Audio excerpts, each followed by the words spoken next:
মামা চলো সূর্যমুখীর বিজনেস করি। কি হবে? তেল। তেল? আরে বাবা, এই সূর্যমুখী দিয়ে তেল হয়? আমি বলছি লাগলো।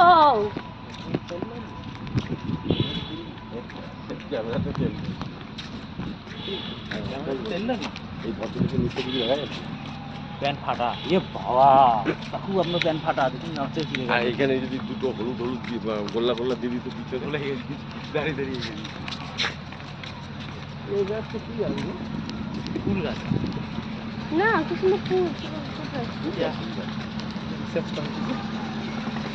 বাপমাকে দেখে আমাকে দিয়ে চ ভাই চ, একটা সময় গেছে তাই না? আবার ওই মন্দিরে যদি যায়, মন্দিরে গেলে আবার সময় লাগবে। চ, হ্যাঁ দেখাচ্ছিস কেন? যেতে হবে।